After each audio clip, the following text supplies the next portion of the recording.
We're here today at CES with Chris from Nikon, and I'm going to be talking to Chris about all things you need to know if you are considering getting into the Nikon Z ecosystem, whether you're coming from DSLR or you're completely new to the mirrorless side of things. Let's get into it. Welcome to the balcony. Thank you very much. If I was a new photographer getting into weddings, portraits, what camera bodies first should I be considering? And then we'll get into lenses. I would probably start off with full frame. Obviously there's reasons to go and stick with the crop sensor, the DX, but I would probably go full frame. And depending on if you're just doing weddings, if you're just doing portraits, then that could kind of differ. If you are looking to kind of move into doing also some sports, some action, that may kind of trickle you up a little bit higher if you want the incredible autofocus of a Z8 or Z9, but I would probably say ZF or Z6 III. One of those two are kind of the good kind of sweet spot right now. Both of them are 24 megapixels, amazing in low light, great autofocusing in low light. It's really going to come down to how far, I think, do you want to push your video, because Z6 III is a little bit better on the video side. So if you're looking more for stills, ZF might be a little bit better, but if you do want full N-Log 10-bit recording, if you want to go raw video, then the Z6 III would definitely be the better option. Yeah, I would say all things considered, even autofocus considered, that in a wedding environment, if it's a sports environment, the autofocus, like, you're probably going to see some upgrade from the Z9, Z8. But in terms of what I would use it for on a wedding day, like, I have never really felt the limit of the autofocus. I'm just happy all day with it. Honestly, and I feel, so like going back a couple years, Z9 was kind of that like pinnacle period for Nikon, where we came out with the cameras and everybody, all of the issues people had with Nikon at the time just went away. And then we came out with the Z9, the Z8, and then we did the ZF, and that was the first kind of conventional sensor, so a non-stacked sensor, but it had the processor of the Z8 and Z9. So a lot of people weren't really sure how it was going to function. Sure, it had the algorithms of the Z8, but was it really going to function?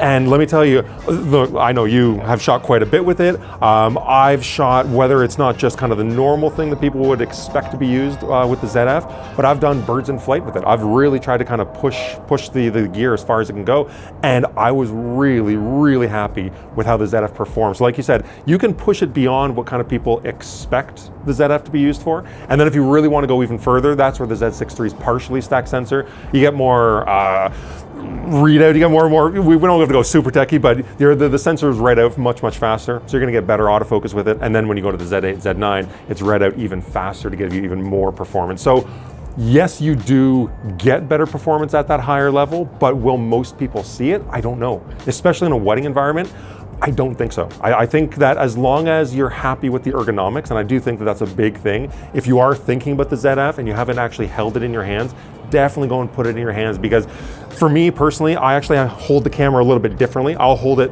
mainly with my left hand, and then I basically just use my right hand just to shoot. Whereas with a normal kind of ergonomic of a camera, I'm holding it with my right hand and kind of supporting the lens with my left. But just due to the fact that it has less of a grip, which again, I'd recommend getting that extra grip. I have giant monkey hands. So having that little bit of extra of a grip there is a little bit more helpful for me, especially if you start using the longer f2.8 lenses. Absolutely. That was one of the things that I think I shot with the 50-1.2, which I'm sure we're going to talk about, and the ZF, and no grip. And that's not an ideal ergonomic situation.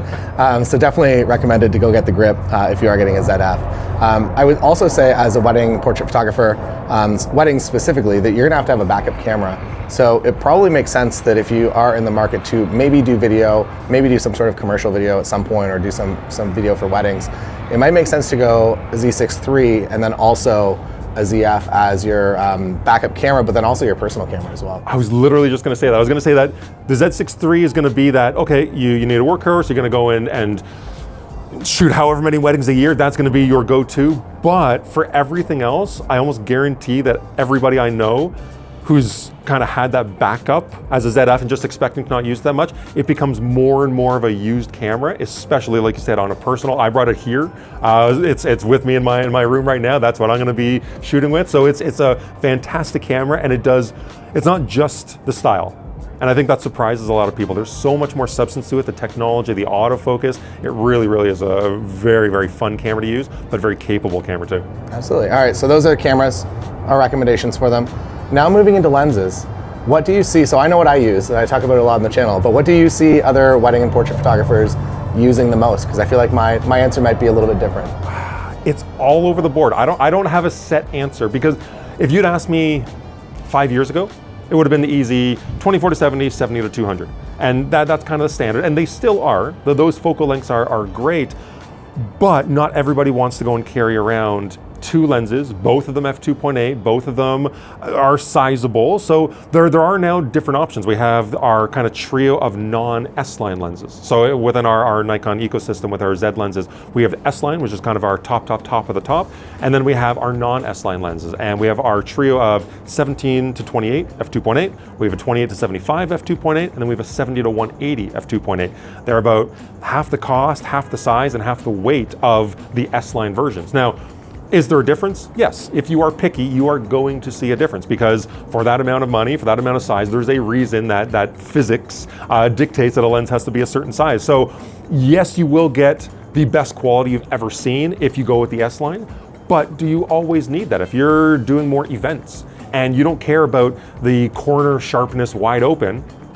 then the non-S-line lenses are a spectacular option for you, because they are smaller, they are lighter. You can carry all three of them for basically the weight of a 70 to 200. So you're really kind of getting this nice option, and especially for younger photographers when they're just starting out, we know that you don't always have the money to drop that amount on the S-line f2.8 lenses. It's not in everybody's wheelhouse, and I know it's not in mine. So getting the ability to get into the ability to shoot with f2.8 glass and not break the bank and have them be smaller and lighter, it does kind of fit the bill for some people. And then we get into the fact that there's primes. That's just talking about zoom. So primes are a totally different ball game. And again, not everybody wants to go shoot with primes. Some people are kind of a mix. I'm more of a mix. I'll kind of have a 70 to 200, and then I'll have like an 85 and a 35. That's kind of my go-to for that type of event. But everybody's a little bit different. Yeah, that was my kit from when I started with Nikon D50 and moving into the D300, which was a crop sensor camera. This is back in like 2006, 7. That was my kit. I was 35, 85, even though it was a crop sensor camera. And then as I went full frame, and full frame became available with digital, which is crazy to say, I remained on those 35, 85, and then added the 7200. So that was exactly my kit, probably for, I'm going to say, the first 8 years of my career. Yeah, it's so versatile, and it kind of gives you the quality and the beautiful kind of bokeh of being able to shoot with a prime, because obviously you'll be faster than f2.8, whether it's a 1.8, a 1.4, or even 1.2s, like you said. We might talk about the 50.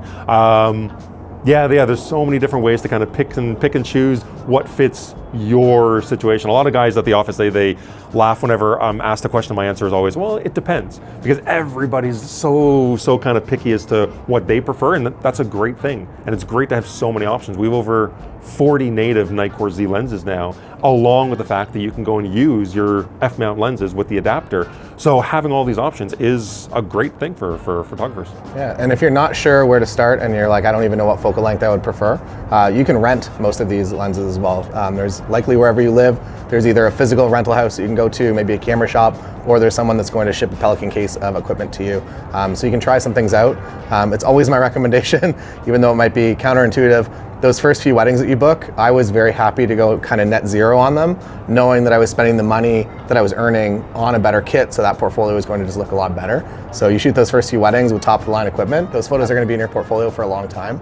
And I think it's worth it. So, and Absolutely. Also a good way to find out what you actually like and what you get along with. Yeah, and what I also recommend to some people is, if you have been shooting already, and let's say you're transitioning from DSLR to mirrorless, you probably already have a good idea as to how you shoot, what you kind of like. So if you are going into, let's say, getting a native mirrorless lens, and you're kind of on the fence of what you should get, go back through your photos. Go back and check the metadata. Like, Lightroom has amazing tools to go and filter down by focal length, by aperture. You can figure out exactly and see what you usually shoot with. See if it was a wedding, see if it was a portrait session. What are you normally at? Which lens are you reaching for? And that gives you a better idea for the future as to what will be the better option for you.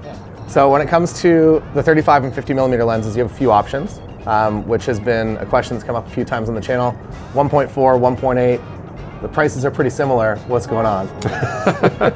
Well, I will say that this is an issue. And when I heard that we were coming out with these lenses, my first thought was, oh boy, how are we going to explain this? And honestly, this type of medium is perfect because it does take a little bit of explanation, because generally in the past, 1.8s have been kind of the consumer level, and then you get the higher end pro version of the 1.4s, and then for us, at least now in the Z world, the 1.2s are the top of the top. But for, like you said, we have our 1.8s, our S line, and that's going to be really key. We have our 1.8 S lines, and then we have the 1.4 non-S lines, and then we have the 1.2 S line. So it doesn't follow the same. You almost have to take away the 1.8 and the let's just say, take away the apertures, and just look at if it's S line or not.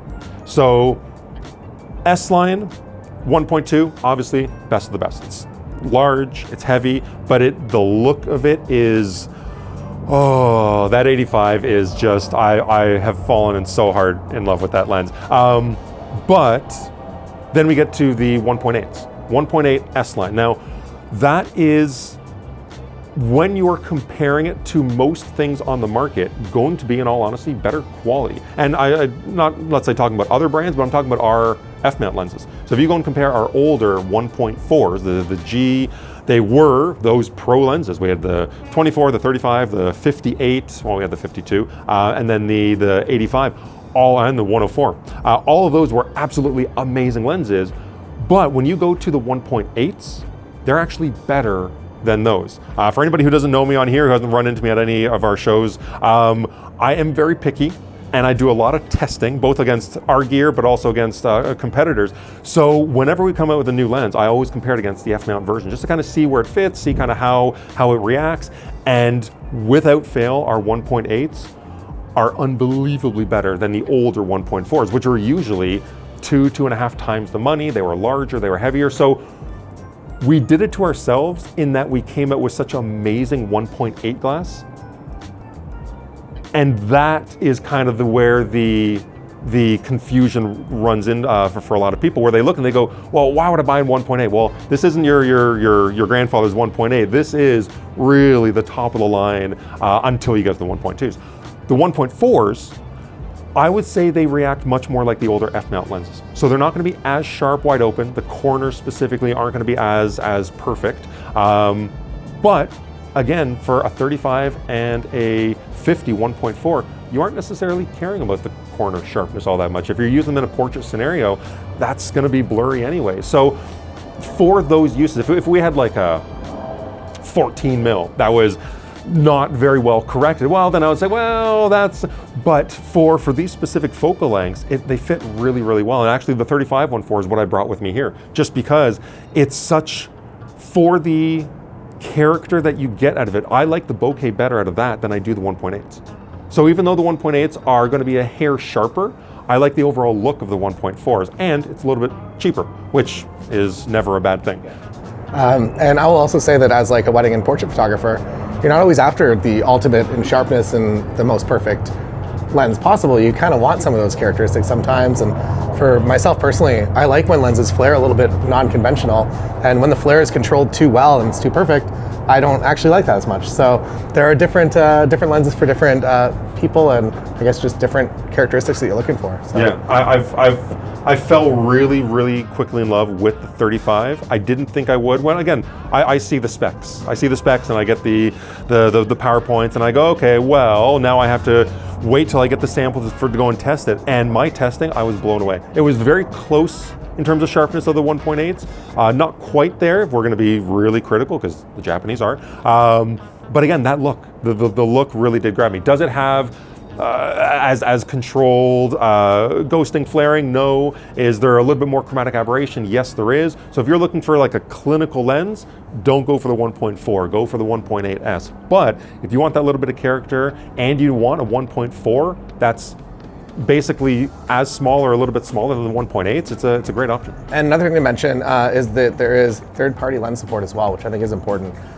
We won't talk too much about it here, but there are a few lenses on the channel in Nikon Z that I use a lot, and I love that that's an option, because I feel like that really, when you're comparing all the brands and you're not sure which one to go for, that is a huge selling feature for a lot of people. It honestly is, and don't get me wrong, obviously working for Nikon, we want to sell Nikon lenses. There's a reason we've come out with over 40 in the last 5 years, but like you said, having that almost confidence that yes, I'm buying into the Nikon body brand, but yes, they have great lenses.